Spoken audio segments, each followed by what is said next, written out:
Hello students, welcome to my desk. आज date 1 सितंबर 2020। आज इस वीडियो में हम डिस्कस करेंगे कि आपके सभी एग्जाम्स में करंट अफेयर्स से रिलेटेड आज की डेट से कौन कौन से क्वेश्चंस बन सकते हैं। तो पेन पेपर ऑन कर लीजिए और सभी इंपॉर्टेंट फैक्ट्स को नोट डाउन करते चलिए और वीडियो को अंत तक देखिए ताकि आपका कोई भी इंपॉर्टेंट फैक्ट मिस ना हो। आपकी पहली अपडेट है आज की। तेंजिंग नोर्गे एडवेंचर अवार्ड से सम्मानित देश के पहले दिव्यांग भारतीय एथलीट सत्येंद्र सिंह लोहिया का संबंध किस राज्य से है? गुजरात, हरियाणा, मध्य प्रदेश, दिल्ली। आपका राइट ऑप्शन है इसमें मध्य प्रदेश से। देखिए, मध्य प्रदेश के पैरालंपिक तैराक हैं सत्येंद्र सिंह लोहिया, जिन्हें देश के पहले दिव्यांग भारतीय खिलाड़ी जो बने हैं, जिन्हें तेंजिंग नोर्गे एडवेंचर अवार्ड से सम्मानित किया गया है। 2019 के लिए उन्हें अवार्ड दिया गया है। वह केवल 11 घंटे 34 मिनट में अमेरिका में 42 किलोमीटर के कैटलीना चैनल को पार करने वाले पहले एशियाई दिव्यांग तैराक भी हैं।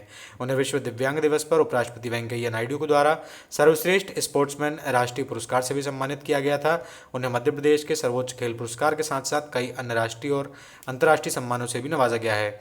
अन्य विजेताओं की बात कर लेते हैं। 2019 का जिन्हें Tenzing Norgay national adventure award मिला था, अनीता देवी जो हैं लैंड एडवेंचर में, तकातमू लैंड एडवेंचर में, हिरेन कक्का लैंड एडवेंचर में, और साथ ही कर्नल सरफराज लैंड एडवेंचर में और नरेंद्र सिंह लैंड एडवेंचर में इन्हें अवार्ड मिला है। सत्येंद्र सिंह को वाटर एडवेंचर में अवार्ड मिला है और गजानंद यादव को एयर एडवेंचर में, और स्वर्गीय श्रीमगन बिस्सा को लाइफ टाइम अचीवमेंट अवार्ड से इसमें नवाजा गया है। इतना आपको इस क्वेश्चन में से याद रखना है। नेक्स्ट अपडेट है आज की आपकी। बहुपक्षीय सैन्य अभ्यास कौकाज का आयोजन किस देश में किया जा रहा है? रूस, सऊदी अरब, जापान या चीन। आपका राइट ऑप्शन है इसमें रूस। देखिए, भारत ने घोषणा की है कि वह रूस में होने वाले बहुपक्षीय सैन्याभ्यास कौकाज 2020 में हिस्सा नहीं ले पाएगा। भारत ने पहले 15 से 26 सितंबर तक दक्षिणी रूस के अत्रखान क्षेत्र में बहुपक्षीय सैन्याभ्यास में लगभग 150 भारतीय सैनिक दलों, 45 भारतीय वायुसेना के कर्मियों और कई नौसेना अधिकारियों को भेजने की योजना बनाई थी, परंतु चीन और पाकिस्तान दोनों बहुराष्ट्रीय अभ्यास में भाग लेंगे। इस अभ्यास में चीन का हिस्सा लेना भी भारत के इस बहुपक्षीय त्रिसेवाओं के सैन्य अभ्यास में भाग नहीं लेने का एक कारण है। भारत पूर्वी लद्दाख में चीन के साथ एक सैन्य संघर्ष कर रहा है और लगभग पूरी 4000 किलोमीटर लंबी वास्तविक नियंत्रण रेखा यानी कि LAC हाई अलर्ट पर है। इतना आपको इस क्वेश्चन में से याद रखना है। नेक्स्ट अपडेट है आज की आपकी। किस राज्य में संयुक्त राष्ट्र के सतत विकास लक्ष्यों के संदर्भ में पहला अंतर्राष्ट्रीय महिला व्यापार केंद्र स्थापित किया जाएगा? गुजरात, मध्य प्रदेश, केरल या तमिलनाडु। आपका राइट ऑप्शन है इसमें केरल। देखिए, केरल के अंगमाली में भारत का पहला अंतर्राष्ट्रीय महिला व्यापार केंद्र यानी कि इंटरनेशनल वुमेन्स ट्रेड सेंटर स्थापित किया जाएगा। केरल द्वारा IWTC संयुक्त राष्ट्र सतत विकास लक्ष्यों सस्टेनेबल डेवलपमेंट गोल्स के अनुरूप स्थापित किया जाएगा। IWTC महिला उद्यमिता में तेजी लाने और लिंग समानता को बनाए रखने का प्रयास है। इसके अलावा यह नए व्यवसाय को शुरू करने, स्थापित करने या विस्तार करने और उनके उत्पादों को दुनिया भर के बाजारों तक पहुंचाने के लिए घर से दूर महिलाओं को एक सुरक्षित स्थान भी प्रदान करेगा। बात कर लेते हैं केरल की, तो राजधानी है तिरुवनंतपुरम, CM है पी विजयन और राज्यपाल हैं आरिफ मोहम्मद खान। इतना आपको इस क्वेश्चन में से याद रखना है। नेक्स्ट अपडेट है आज की आपकी। विश्व का सबसे लंबा टॉय म्यूजियम भारत के किस राज्य में बनना प्रस्तावित है? सबसे बड़ा गुजरात, पंजाब, केरल या झारखंड। आपका राइट ऑप्शन है इसमें गुजरात में। देखिए, गुजरात में विश्व का सबसे बड़ा टॉय म्यूजियम बनने वाला है। इसके लिए 30 एकड़ जमीन आवंटित की गई है। यह गुजरात की चिल्ड्रन यूनिवर्सिटी के बाल भवन प्रोजेक्ट के तहत बनाया जा रहा है। यहाँ प्राचीन काल से लेकर आधुनिक काल के लगभग 11 लाख से अधिक खिलौने प्रदर्शित किए जाएंगे। इसका उद्देश्य खिलौनों के जरिए वैज्ञानिक, कलाकार, महापुरुषों का परिचय कराना और भारतीय संस्कृति का दर्शन करवाना है। राज्य की राजधानी गांधीनगर स्थित गिफ्ट सिटी के करीब शाहपुर और रतनपुर गांव के बीच में इसे बनाने की तैयारी है। इस बाल भवन की लागत लगभग 1,500 करोड़ रुपए के आसपास आएगी। अभी सबसे बड़ा टॉय म्यूजियम कहाँ है? अमेरिका के मिसौरी स्टेट में है, जहाँ प्राचीन से आधुनिक समय के लगभग 10 लाख से अधिक खिलौने हैं। बात आई है गुजरात की, तो बात कर लेते हैं। राजधानी गांधीनगर है, CM है विजय रूपाणी, राज्यपाल हैं आचार्य देवव्रत। इतना आपको इस क्वेश्चन में से याद रखना है। नेक्स्ट अपडेट है आज की आपकी। परमाणु परीक्षण के खिलाफ अंतर्राष्ट्रीय दिवस कब मनाया जाता है? 26 अगस्त, 27 अगस्त, माफ़ कीजिएगा 28 अगस्त, 29 अगस्त या 30 अगस्त। आपका राइट ऑप्शन है इसमें 29 अगस्त को। देखिए, परमाणु परीक्षण के खिलाफ अंतर्राष्ट्रीय दिवस 2010 से लगातार मनाया जाता है 29 अगस्त को विश्व भर में।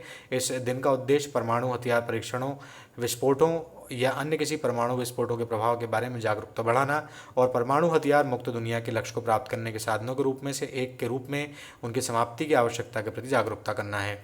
2 सितंबर 2009 को संयुक्त राष्ट्र महासभा के 64वें सत्र ने अपने प्रस्ताव 34/35 के सर्वसम्मति स्वीकृति के माध्यम से परमाणु परीक्षण के खिलाफ 29 अगस्त को अंतर्राष्ट्रीय दिवस घोषित किया था। परमाणु परीक्षण के सभी रूपों को समाप्त करने के लिए 1996 में अंतर्राष्ट्रीय उपकरण की व्यापक परमाणु परीक्षण प्रतिबंध संधि यानी कि CTBT भी हो चुकी है, परंतु यह अभी तक लागू नहीं है। इतना आपको इस क्वेश्चन में से याद रखना है। नेक्स्ट अपडेट है आज की आपकी, भारत ने किस देश के साथ संयुक्त रूप से शतरंज ओलंपियाड में स्वर्ण पदक जीता है? जापान, फ्रांस, अमेरिका या रूस? आपका राइट ऑप्शन है इसमें रूस के साथ में। देखिए, भारत ने 30 अगस्त 2020 को पहली बार शतरंज ओलंपियाड जीतकर इतिहास रचा है। भारत को ऑनलाइन शतरंज ओलंपियाड के फाइनल मुकाबले में रूस के साथ संयुक्त विजेता इसमें घोषित किया गया है। भारत ने पहली बार इस ओलंपियाड में स्वर्ण पदक जीता है, जबकि रूस ने इसे 24 बार, 18 बार सोवियत संघ ने जीता है। ठीक है, अंतर्राष्ट्रीय शतरंज महासंघ फीडे जो है, उन्होंने कोरोना वायरस महामारी को देखते हुए पहली बार इस प्रतियोगिता का आयोजन ऑनलाइन करवाया था और अंतर्राष्ट्रीय शतरंज महासंघ के अध्यक्ष अर्कडी डोकोरोच ने दोनों टीमों को स्वर्ण पदक देने का फैसला किया था। भारत पहली बार इसमें फाइनल तक पहुंचा था और उसने स्वर्ण पदक प्राप्त किया है। भारत के लिए बड़ी उपलब्धि है।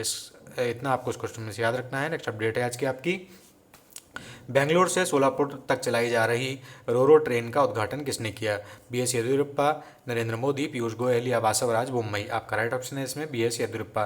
देखिए, कर्नाटक के CM है BS येदियुरप्पा। इन्होंने बेंगलोर से सोलापुर के लिए पहली रोरो ट्रेन को हरी झंडी दिखाई है। महाराष्ट्र में बेंगलोर और सोलापुर यानी कि महाराष्ट्र के बीच में यह roll on roll of train में खुले फ्लैट वैगन होते हैं जिन पर माल लदे ट्रक होते हैं। यह दक्षिण पश्चिम रेलवे के द्वारा संचालित की जाएगी। यह ट्रेन महाराष्ट्र के सोलापुर के पास वाले बाले तक पहुंचने के लिए धर्मवारम, गुंटकल, रायचूर और वाड़ी से चलेगी। इस ट्रेन में माल के साथ में 42 ट्रकों को समय पर ले जाया जा सकता है एक बार में। और रोरो सेवा सड़क पर दुर्घटनाओं को कम करती है, सुरक्षा में सुधार करती है और ईंधन की बचत करती है और विदेशी मुद्रा प्रदान करती है। इतना आपको इस प्रश्न में से याद रखना है। नेक्स्ट अपडेट है आज की आपकी, राजीव गांधी खेल रत्न पुरस्कार की राशि बढ़ाकर कितना कर दी गई है? 7.5 लाख रुपये, 12.5 लाख रुपये, 20 लाख रुपये या 25 लाख रुपये? इसमें आपका राइट ऑप्शन है 25 लाख रुपये। देखिए, खेल मंत्रालय ने नेशनल स्पोर्ट्स अवार्ड की प्राइज मनी हाल ही में बढ़ाई है और राजीव गांधी खेल रत्न अवार्ड पाने वाले खिलाड़ियों को अब 7.5 लाख रुपये की जगह अब 25 लाख रुपये मिलेंगे और साथ ही 300% की बढ़ोतरी इसमें की गई है। बाकी पुरस्कारों की राशि बढ़ाई गई है इसमें। और अर्जुन अवार्डी को अब 5 लाख रुपए की जगह 15 लाख, द्रोणाचार्य अवार्डी को 5 लाख की जगह 10 लाख और major Dhyan Chand lifetime awardee को 5 लाख की जगह अब 15 लाख रुपए दिए जाएंगे। इसमें बात कर लेते हैं अपन पुरस्कारों के स्थापना वर्ष की, जिसमें कि राजीव गांधी खेल रत्न पुरस्कार जो है 1991 1992 में पहली बार विश्वनाथन आनंद को दिया गया था। अर्जुन पुरस्कार की स्थापना 1961 में हुई थी, सबसे पुराना ये राष्ट्रीय पुरस्कार है। द्रोणाचार्य पुरस्कार 1985 में, वहीं major Dhyan Chand lifetime award 2002 में स्थापित किया गया था। इतना आपको इस प्रश्न में से याद रखना है। नेक्स्ट अपडेट है आज की आपकी, ओणम किस राज्य का प्रमुख त्यौहार है? उड़ीसा, केरल, कर्नाटक या पंजाब? आपका राइट ऑप्शन है इसमें केरल का। देखिए, केरल में मुख्य रूप से इस त्यौहार को मनाया जाता है और इस त्यौहार की सबसे बड़ी विशेषता है कि इस दिन लोग मंदिर आदि में पूजा अर्चना नहीं करते हैं, अपितु घर में ही इसमें पूजा की जाती है।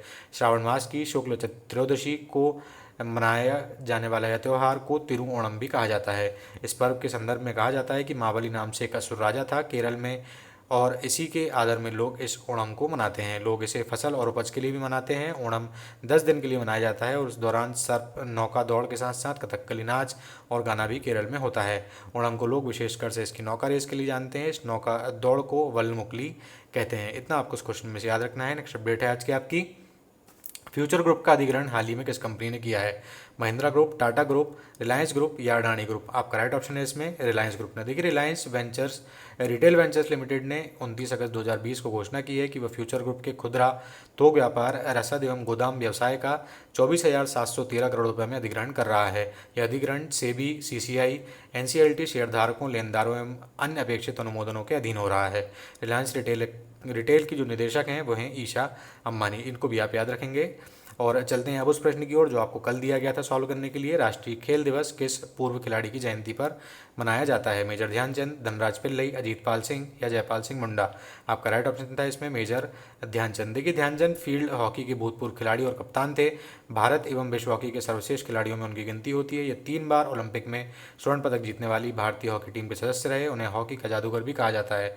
उन्हें 1956 में पद्म भूषण से सम्मानित किया गया था। उन्हें 1936 में बर्लिन ओलंपिक खेलों में भारतीय टीम का कप्तान चुना गया था। इसे भी आप याद रखेंगे। चलते हैं उस प्रश्न की ओर जो आपको आंसर करना है आज।